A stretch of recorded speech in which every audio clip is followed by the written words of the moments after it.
Bienvenidos, Dios les bendiga, hermanos y amigos. Hoy vamos a continuar con esta serie de enseñanzas a través del año de la popularidad del Señor Jesucristo. Y para esto vamos a hacer un recuento de lo que hasta ahora se ha tratado, invitándolos a que si no han visto estos temas anteriores, los vean, porque son útiles para cada necesidad y para cada evento que nosotros podamos tener. Entonces vamos a ver que nosotros lo que empezamos en este periodo es con el año de la popularidad del Señor Jesucristo. Este año de la popularidad ha estado enmarcado por muchos temas, y el tema que nos ha ocupado últimamente es el tema de los estatutos del reino. Los estatutos del reino son varios y están consignados en el Sermón del Monte, que se encuentra en Mateo, desde Mateo 5 en adelante. Entonces ya hemos visto el primero, que fue el estatuto de la felicidad. ¿Recuerdan aquellos donde estábamos viendo las bienaventuranzas? Esos son los estatutos que se han denominado los estatutos de la felicidad. Posteriormente estuvimos viendo los de la responsabilidad, lo que a nosotros nos corresponde hacer como seres humanos ante Dios para tener una buena relación. Posteriormente seguimos con la autoridad, esos estatutos de la autoridad que el Señor tiene para modificar sus propias normas. Luego continuamos con los de la sinceridad, aquello que es necesario que nosotros hagamos, pero que no lo hagamos para deleitarnos ante otras personas o para eufanarnos de que nosotros sí lo hacemos y los otros no lo hacen. No, deben ser actos sinceros, y por esa razón se han denominado de la sinceridad. Otros que son las de la seguridad. Los de la seguridad veíamos que son aquellos que nos dan la protección y, como su nombre lo indica, la seguridad de que lo que nosotros estemos haciendo aquí trascenderá las fronteras de la muerte, y aquellas cosas sí son las que valen la pena conservar y guardar. Posteriormente estuvimos viendo los de la serenidad. Esos estatutos de la serenidad son los que nos dicen: no estéis afanosos por nada, todo está controlado. Hay muchas cosas que no debemos hacer y de pronto las estamos haciendo, entonces es necesario conocer estos estatutos. Y el tema que hoy nos ocupa es el de la humildad. Es un estatuto también dado por Dios y que se encuentra consignado allí también en su divina palabra. Entonces vamos a ver lo que concierne a la humildad, a este estatuto que nos ha sido dado. Entonces, continuando con la popularidad de Jesús, vamos a ver, estamos en Mateo 7, hemos avanzado ya a través de la Biblia, estamos en Mateo 7 y es, como les digo, el estatuto de la humildad.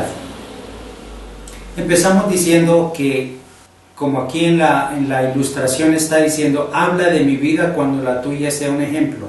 Es decir, que nosotros debemos de ser ejemplo verdaderamente para otras personas, que cuando la luz del Evangelio resplandeció para nosotros, desde ese mismo momento el Espíritu de Dios se encargó de ir transformando nuestra vida, quitando esos malos hábitos, haciendo que nosotros tomásemos esas decisiones de dejarlos, pero Él facilitándonos, abriéndonos el camino para que nosotros pudiéramos transitar de una forma en que pudiésemos hacerlo, porque antes no lo podíamos hacer cuando estábamos solos.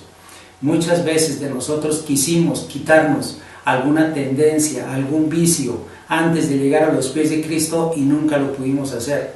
Somos testigos todos quienes conocemos ahora la gracia de Dios, que antes lo estuvimos intentando, pero que fueron intentos fallidos, puesto que no obtuvimos ningún resultado. Siempre llegábamos a lo mismo, siempre volvíamos a repetir las cosas, hasta que el Señor tuvo a bien, Él con tanta insistencia en llamarnos, nosotros atendimos su llamado, y es ahí donde empezó nuestra vida cristiana verdaderamente.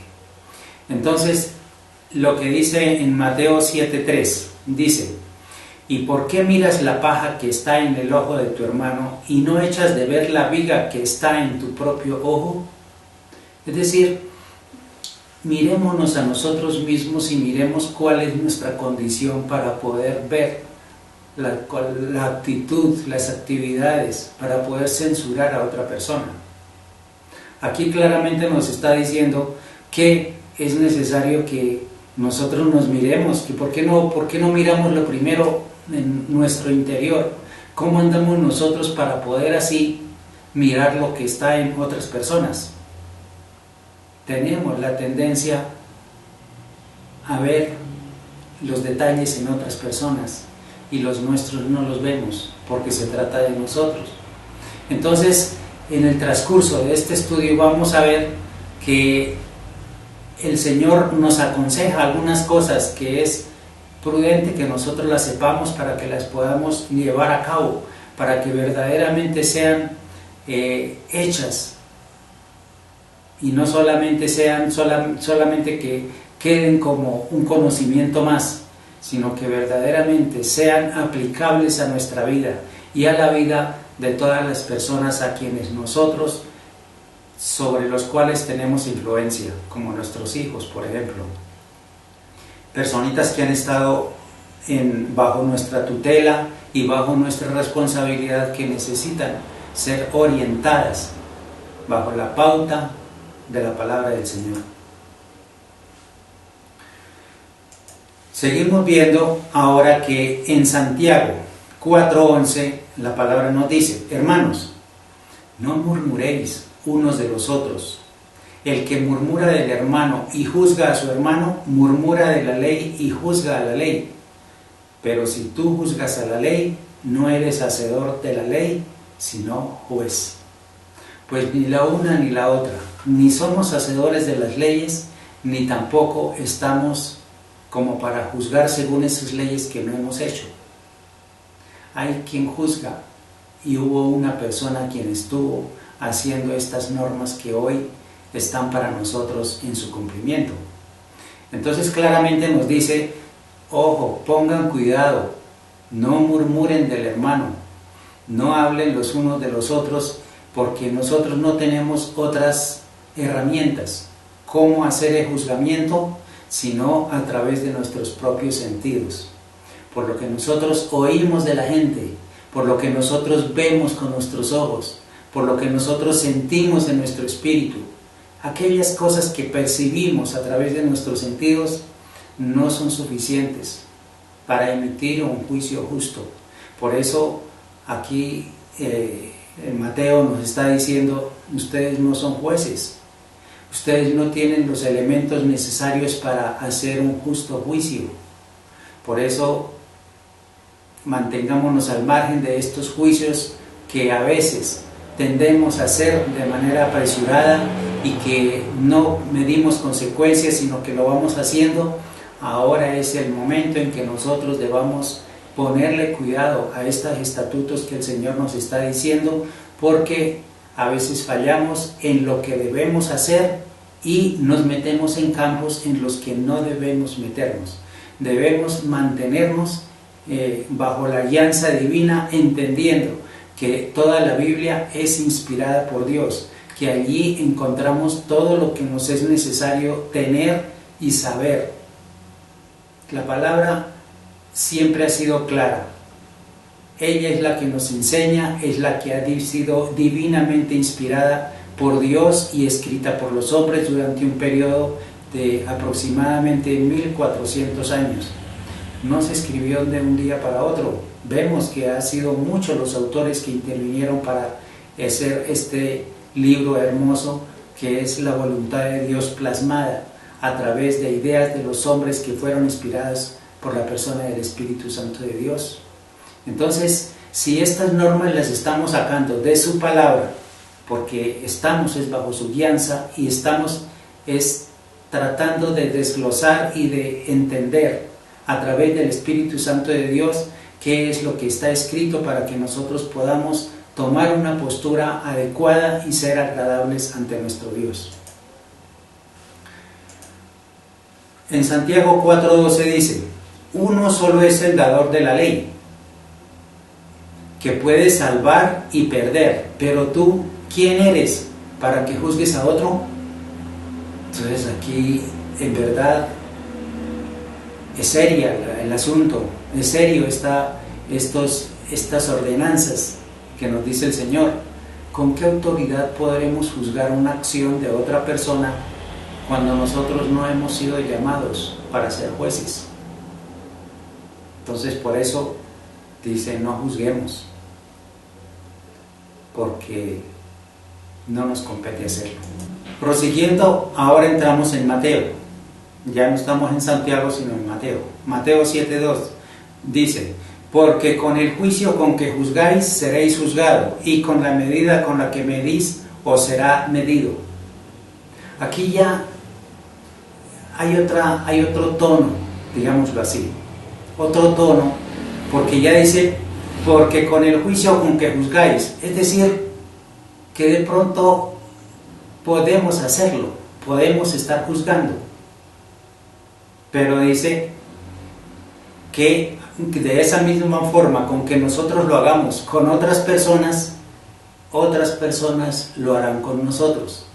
Entonces nos está diciendo, pónganle cuidado, tengan misericordia, no obren apresuradamente, tengan misericordia de los otros cuando tengamos el poder para hacerlo, porque de aquí a mañana otros van a tener el poder en contra nuestra y nosotros vamos a salir damnificados, porque entraremos aquí en una ley, en un principio que Dios ha establecido de la siembra y la cosecha.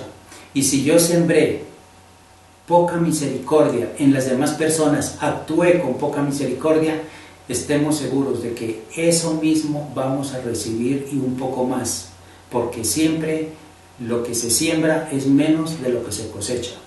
Entonces, por eso dice, con la medida que nosotros juzguemos a las demás personas, ellas vendrán en contra nuestro más adelante de esta manera.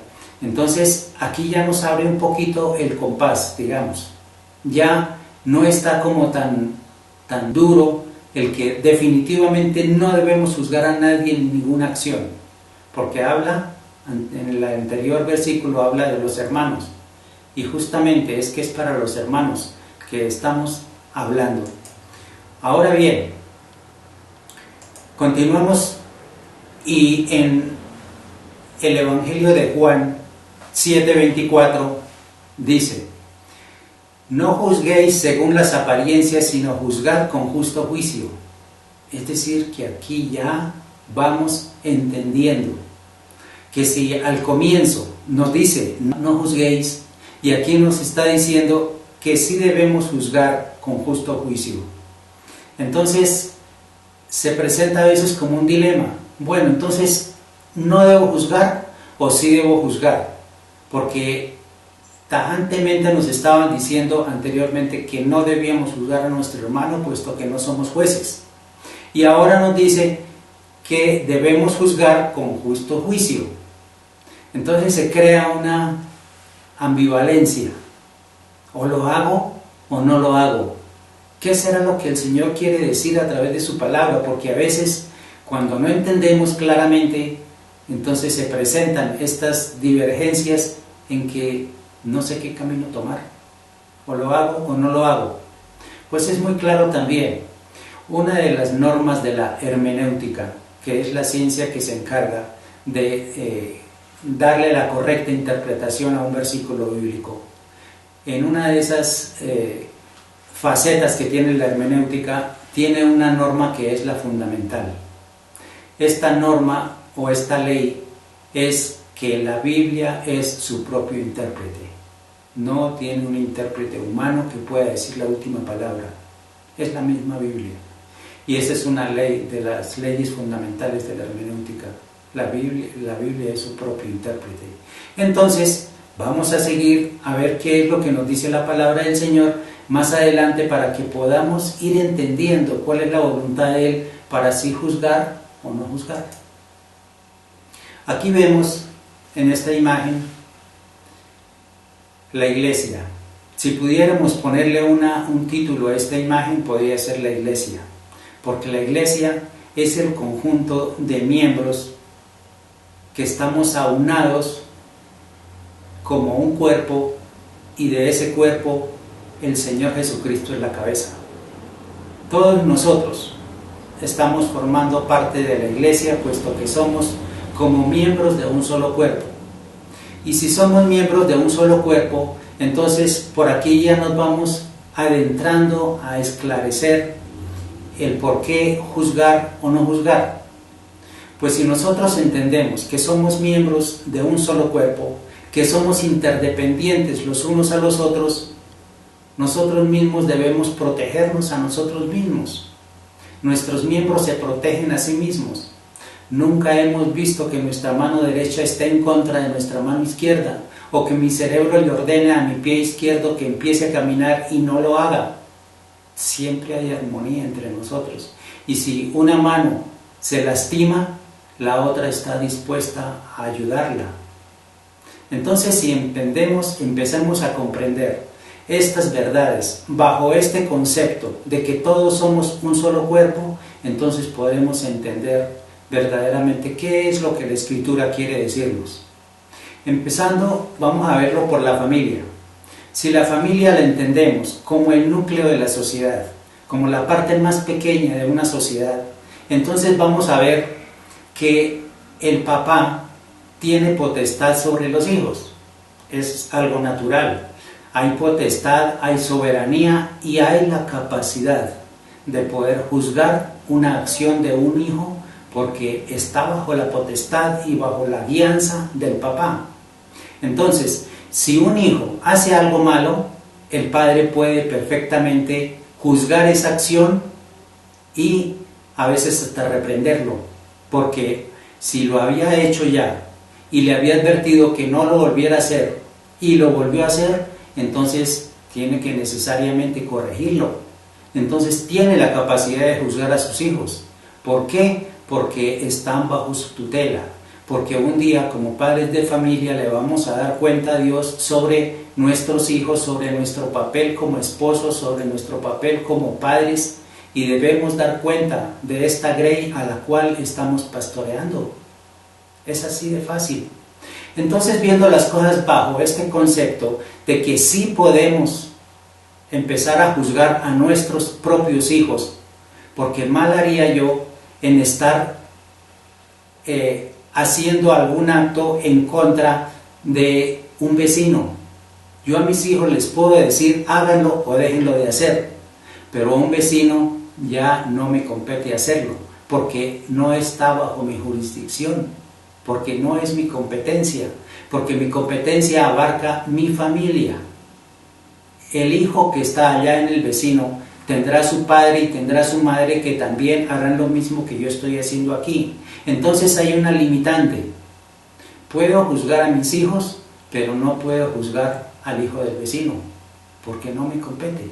Así como a mí no me gustaría que estuvieran juzgando y dando consejo a mis hijos el vecino, no, porque es competencia del padre de familia, de la familia en sí. Tanto el padre como la madre deben velar por el bienestar de estos hijos, y entonces sí puede haber un juzgamiento.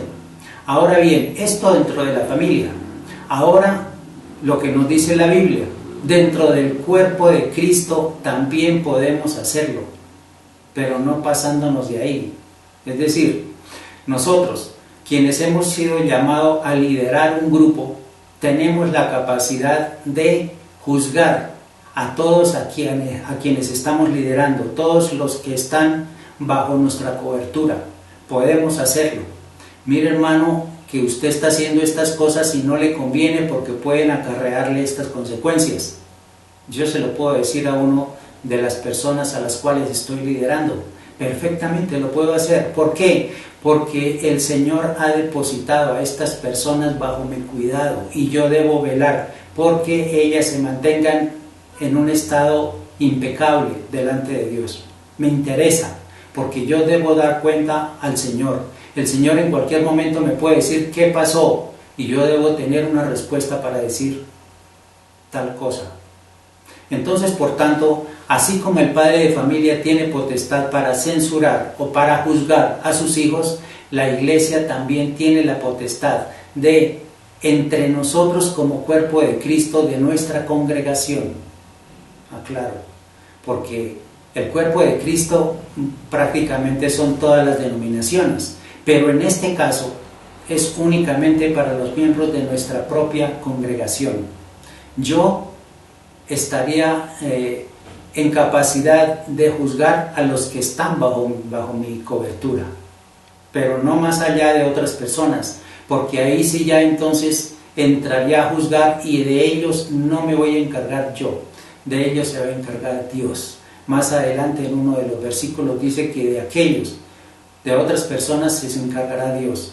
Entonces, démonos cuenta, hermanos, que a veces es necesario que nosotros nos detengamos un poquito para analizar estas cosas, hasta dónde debe llegar mi competencia de estar censurando o juzgando y desde dónde, y si no lo hago pues estaría mal en hacerlo porque dejé de hacerlo y estaría pecando por omisión. En el caso de mis hijos, que veo que están haciendo las cosas mal, que yo no les digo u omito esas cosas, estaría haciendo mal porque no estaría cumpliendo mi deber, y el día que me toque dar cuentas sencillamente no tendría argumentos para decir fue que no me obedecieron o algo. No, sencillamente debemos hacerlo, estamos en la capacidad de hacerlo, pero como les digo, Dios establece algunos parámetros. En estos parámetros, en la parte de la familia, es únicamente miembros de mi familia, a veces o mis hijos prácticamente, porque a veces se crean roces entre nuestros mismos hermanos en la carne cuando nosotros pretendemos hacer estas cosas. Entonces, únicamente bajo las personas que están bajo nuestra potestad es a los que les podemos hacer. Y en la iglesia, únicamente a los que se están congregando con nosotros, de quienes tenemos que dar cuentas.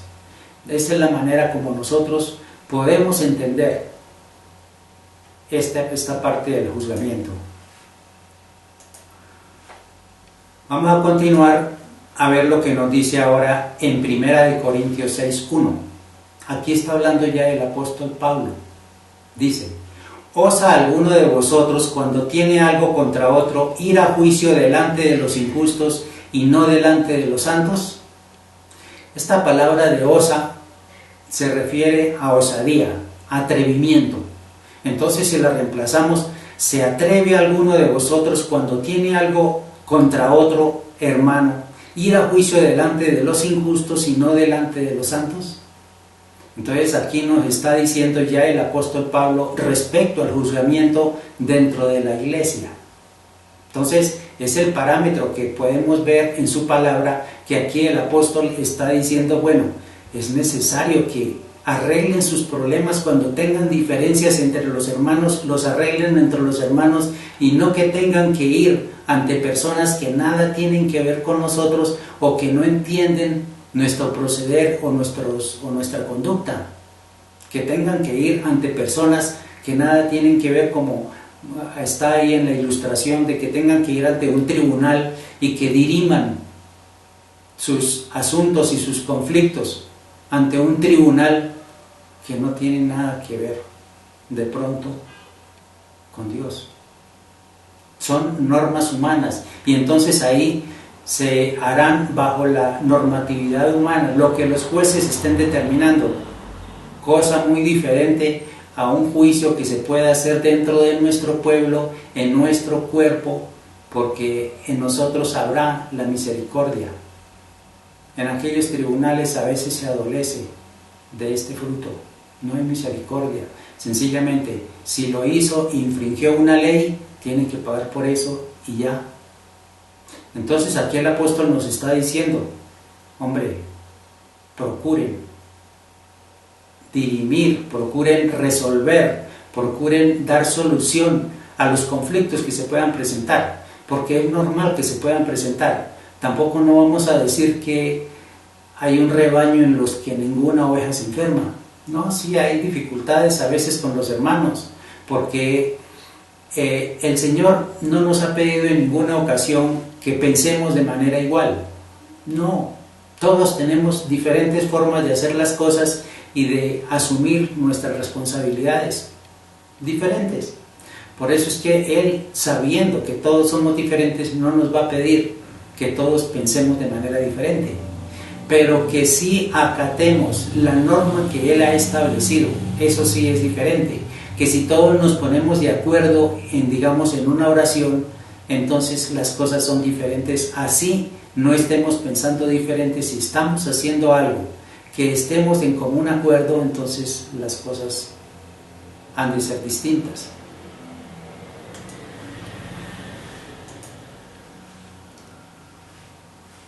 En 1 Corintios 6:5 dice: para avergonzaros lo digo, pues no hay entre vosotros sabio ni aun uno que pueda juzgar entre sus hermanos, sino que el hermano con el hermano pleitee en juicio, y esto ante los incrédulos. Entonces aquí nos está diciendo el apóstol Pablo: hombre, no hay quien pueda resolver estos problemas entre ustedes, sino que tengan que ir hasta los tribunales a que resuelvan su dificultad. Entonces démonos cuenta, hermanos, que aquí el apóstol nos está diciendo: es necesario hacer esos juzgamientos, es necesario aportar todas las pruebas, es necesario recoger todo para poder tener un juicio justo, para poder hacerlo de la manera apropiada.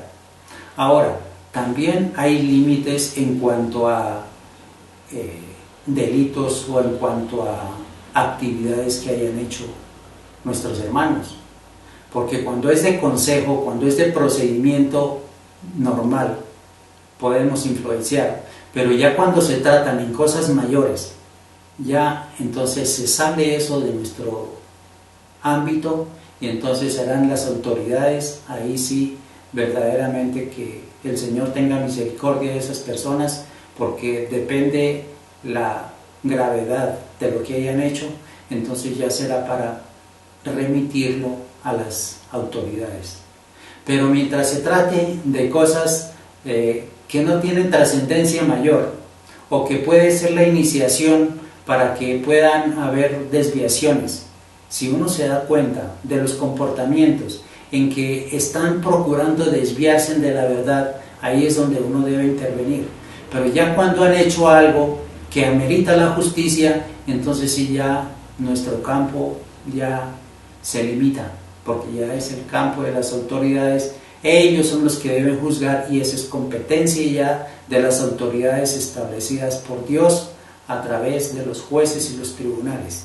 Estas son ya cosas mayores, pero los problemas y las cosas que atañen a nuestra iglesia, estas sí las podemos arreglar entre nosotros mismos. Aquí el apóstol Pablo nos está diciendo que, hombre, ¿será que no hay una persona quien pueda aconsejar al uno y aconsejar al otro, y para que se den un estrechón de manos y olviden su enemistad?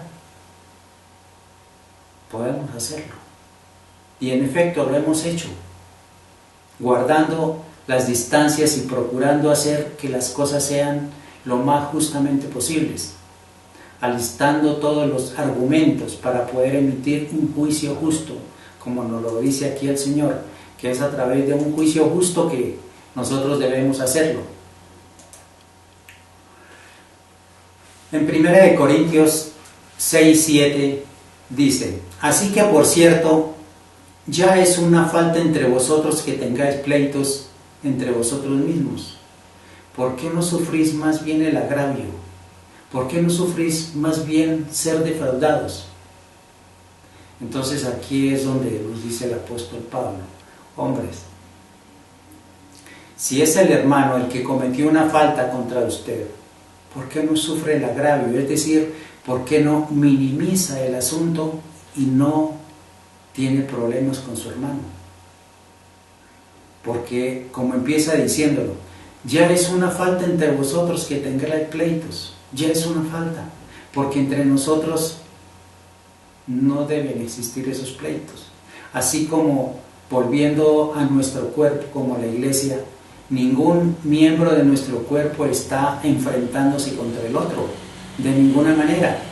Ustedes saben que para que haya una pelea se necesitan mínimo dos, pero que si hay una sola persona quien quiere pelear pero no encuentra un contrincante, no podrá pelear, porque ahí estará solo.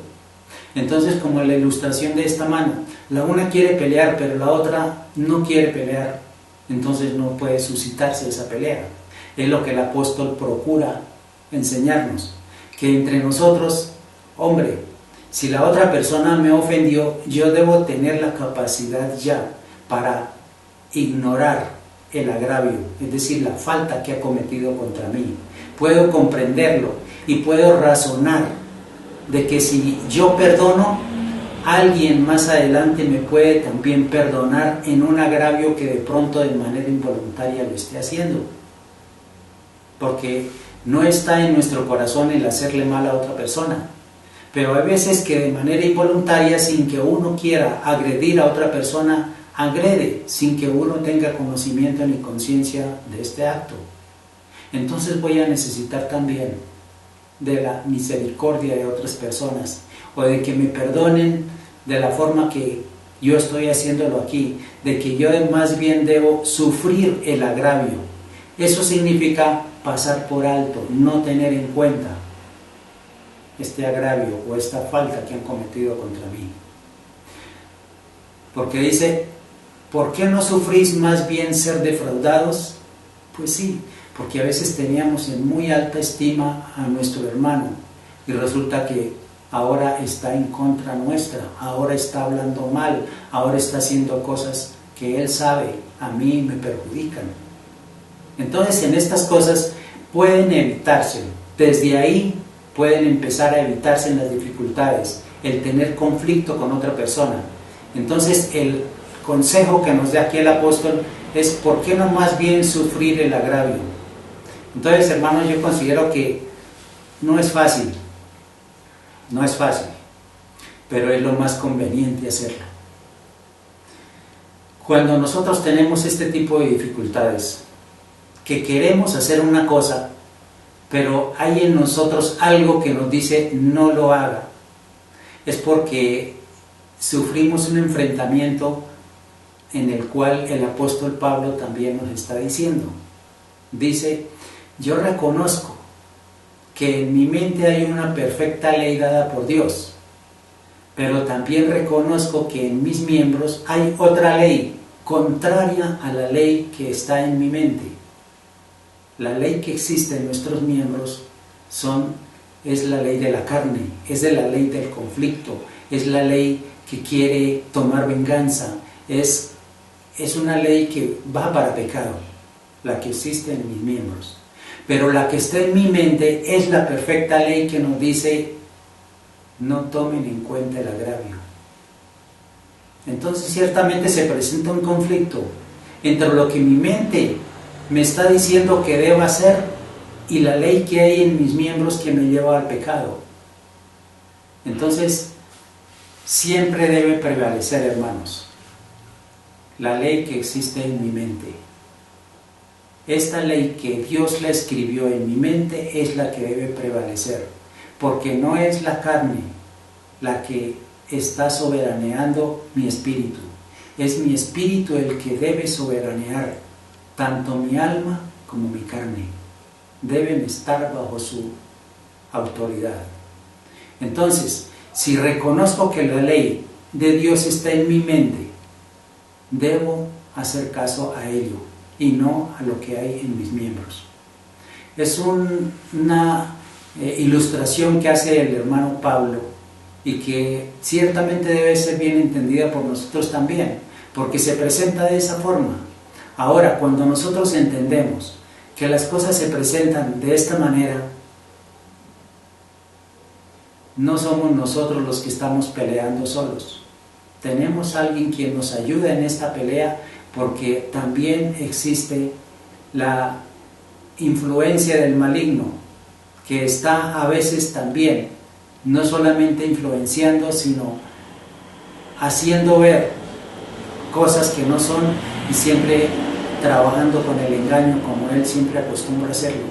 No debemos caer en esas trampas, debemos actuar sensatamente, Debemos estar siempre alineados con la voluntad de Dios y con la voluntad del Espíritu Santo de Dios, para que nosotros tengamos un buen juicio, para que más bien suframos el agravio, como dice el apóstol Pablo, y no tengamos que ir a los tribunales a donde no es aconsejable que vayamos, por cosas que son sencillas de tratar en nuestra misma congregación.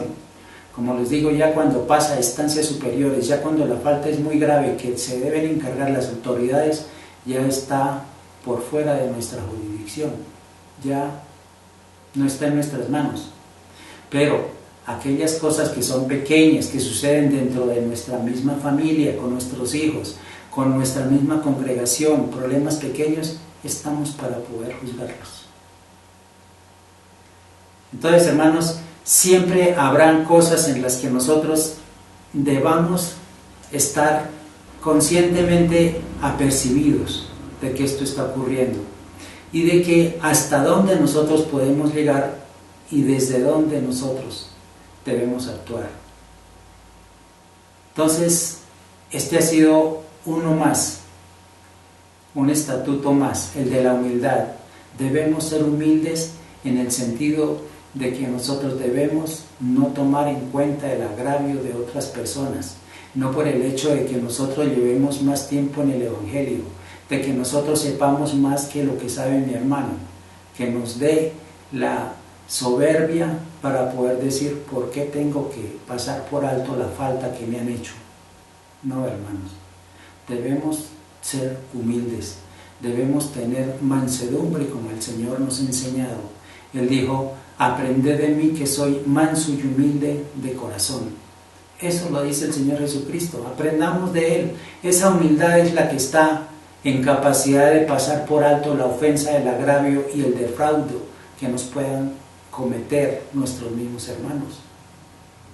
De las demás personas no tenemos por qué estar en estas lides. El Señor se encargará de ellas. Pero lo que compete a nosotros como iglesia, sí nos es necesario juzgar a las personas que están bajo nuestro cuidado en la familia o en la congregación. Entonces, hermanos, les agradezco su atención. Hemos visto un capítulo más respecto a los estatutos de la humildad. Ahora vamos a hacer una oración para que el Señor nos ayude. Bendito Dios. Venimos a ti, Señor, con ánimo dispuesto, Padre Santo, de ser humildes, de poder pasar por alto las ofensas de nuestro hermano, para que nosotros como cuerpo de Cristo no hayan inconvenientes que trasciendan a cosas mayores. Danos la capacidad, Padre Santo, para que nosotros no ofendamos, y que si lo hacemos, para que encontremos en nuestro hermano el pasar la ofensa, porque de esta manera nosotros estaremos haciendo las cosas a la manera tuya, Señor. Que no la soberbia sea creciendo en nosotros, que la altivez esté lejana de nosotros, que todas aquellas cosas como el orgullo y la vanagloria estén muy lejanas de nosotros, Señor, y que en nosotros esté siempre un espíritu apacible, un espíritu a través del cual nosotros podamos estar bien encausados delante de nuestro Dios, perdonándole la ofensa a nuestro hermano y no teniendo en cuenta su agravio, para que de esta manera podamos claramente tener una buena relación los unos con los otros y estar en armonía, el cuerpo de Cristo. Te damos muchas gracias, bendito Dios. Honramos tu nombre y bendecimos tu misericordia. Muchas gracias te damos, Señor, en el nombre de Cristo Jesús. Amén. El Señor los guarde, hermanos, y los bendiga.